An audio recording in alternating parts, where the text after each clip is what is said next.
occasionally people say, something's too difficult for me to do. And it's not. Cooking is simple. And this is simple cooking. And what we're going to cook today is roast chicken. And we're going to do potatoes, we're going to do carrots, and it's going to be dead simple. Even you can do it, even if you've never done it before. Trust me. I don't know why, but yeah, just trust me. Anyway, let's cook. So the first thing you do is get a chicken. That is a chicken. And then you take it out of its wrapping, which isn't always as easy as you would think. So you get a pair of scissors. Like that. Now, I'll be honest with you, this is 1 day out of date. I know, shocking. So, get the chicken. There's no elastic on it. That's unusual. Normally it's got elastic or some kind of packaging on it or something. So anyway, there's your chicken. What you need to do then, get a little bit of olive oil, not a lot. This is not a lot. Like that. And just rub it on all over.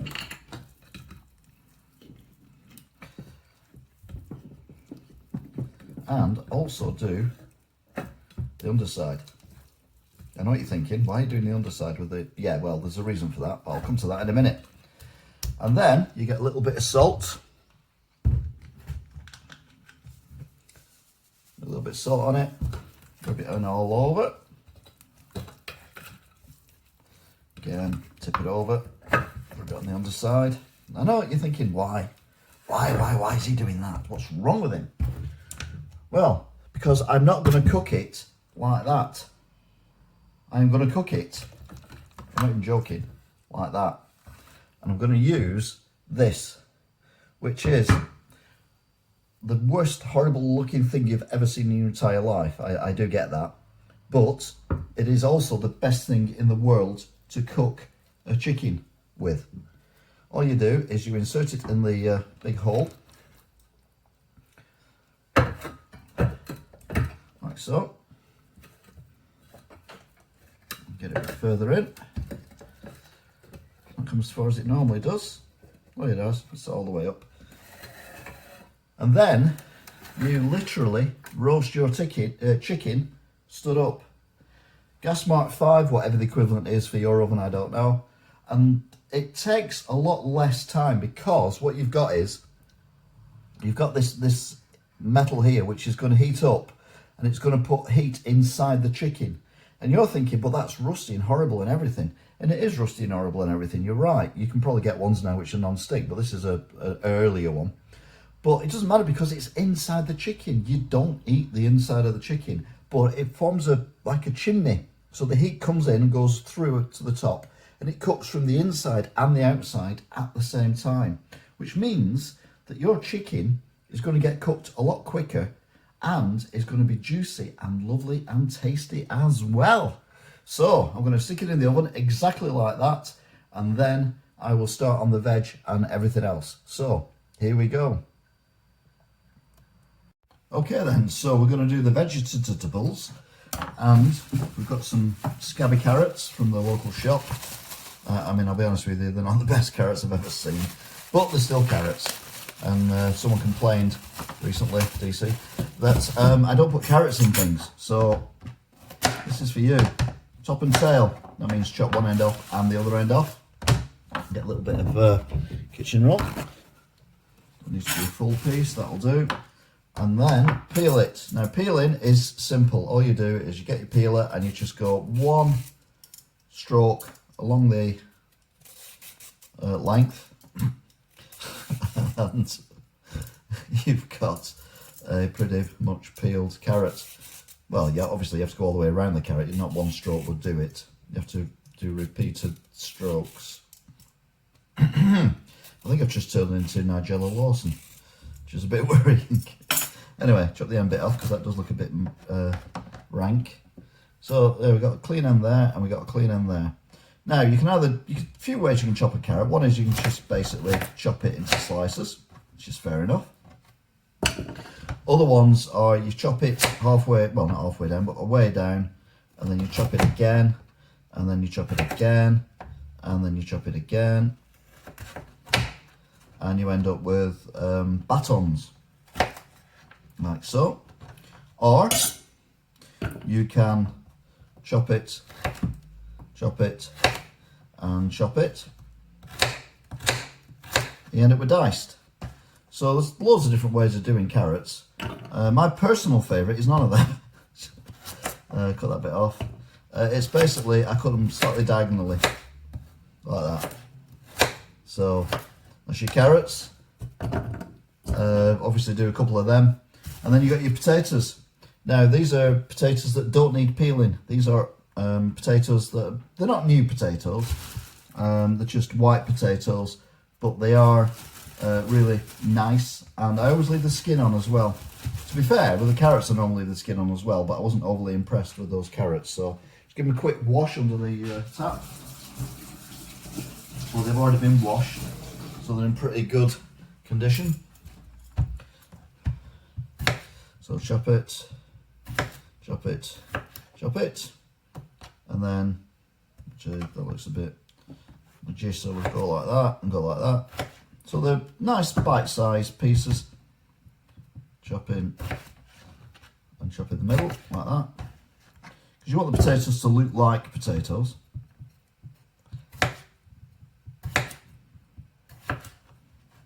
So same again, chop, so you basically quarter them, chuck them in the pan. Oops.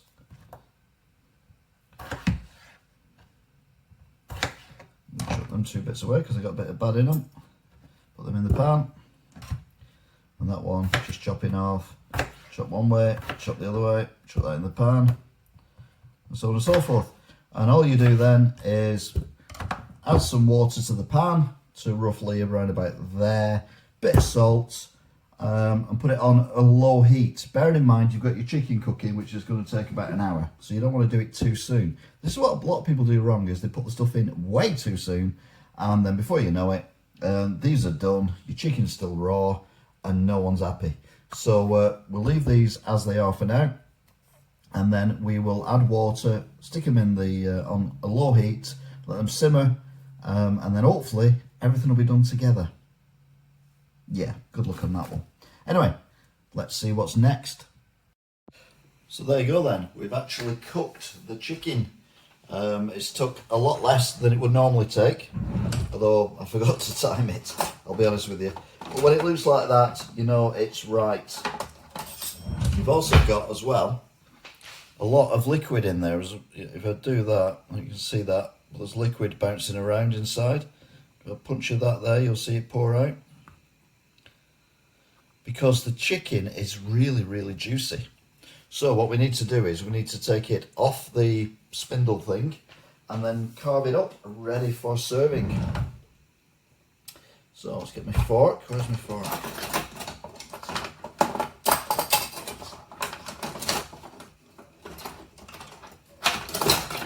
There's my fork.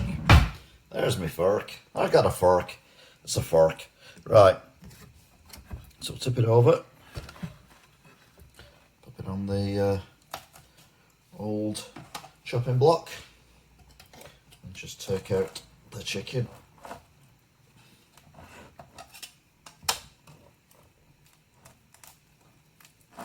Wow, it won't come out. Normally it comes out dead easy.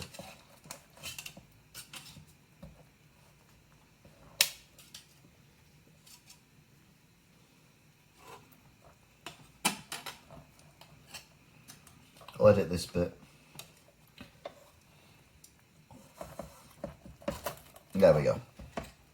We've got it.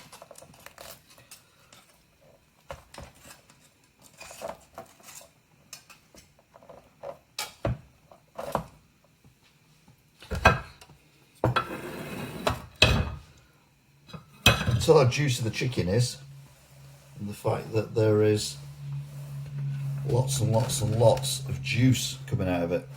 It's going everywhere. It's ridiculous the amount of juice in this. Let's get some more tissue. This is a juicy chicken, ladies and gentlemen. So, once you've got your chicken sorted. You need to chop it up, ready for serving. So all you do is, because it's really tender, you don't really need to even do much to it. It's just a case of, it just comes apart. So that's the leg. I don't want the bum bit, to be fair. Not a big fan of the bum. Despite what people might say. So that's your leg off.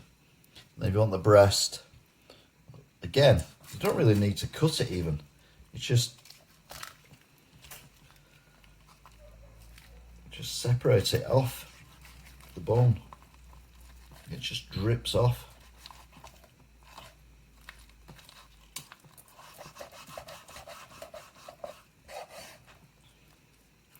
So yeah, there's your breast. And then all you need to do is move this away.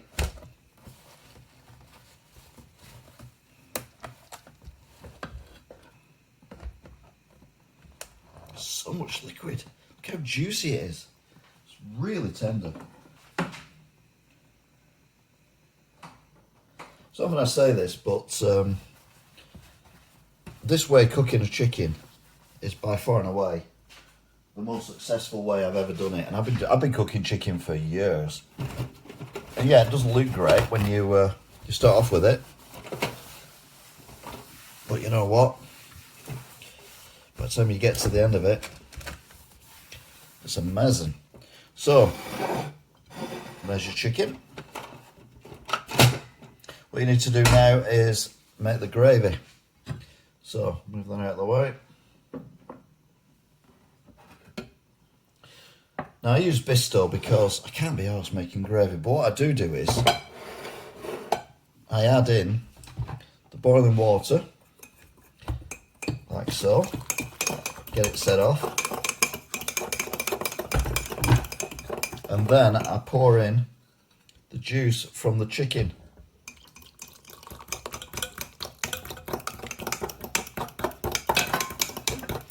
Although most of it didn't actually make it, but never mind. That's probably the worst gravy I've ever made.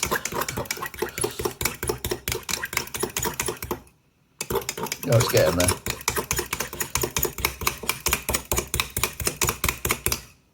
Yeah, there you go.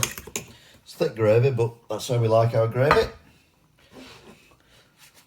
Get some more tissue, because I do seem to be making a bit of a mess. I'll be honest with you. Right. So there you go. There's your chicken. And of course, in the meantime, we've been cooking the veggies. So we've got, I chucked in some frozen sprouts as well.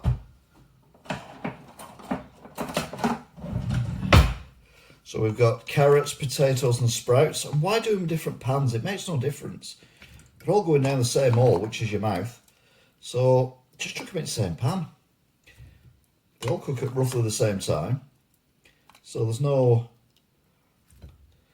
to worry about. And you don't need roast potatoes either.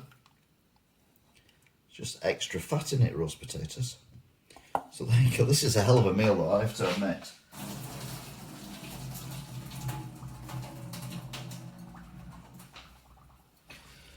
So there you go. That's your veggies in your taters.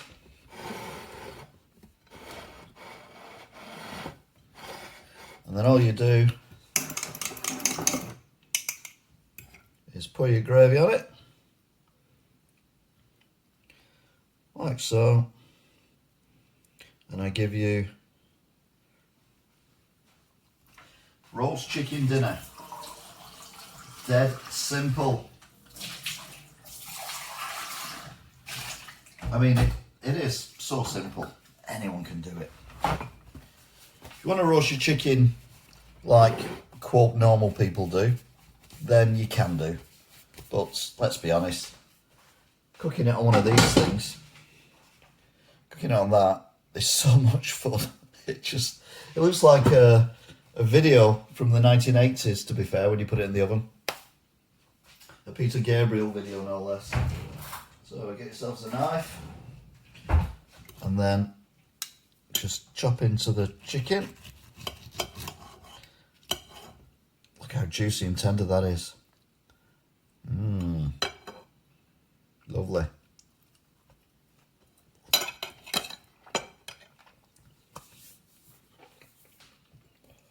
Oh my word.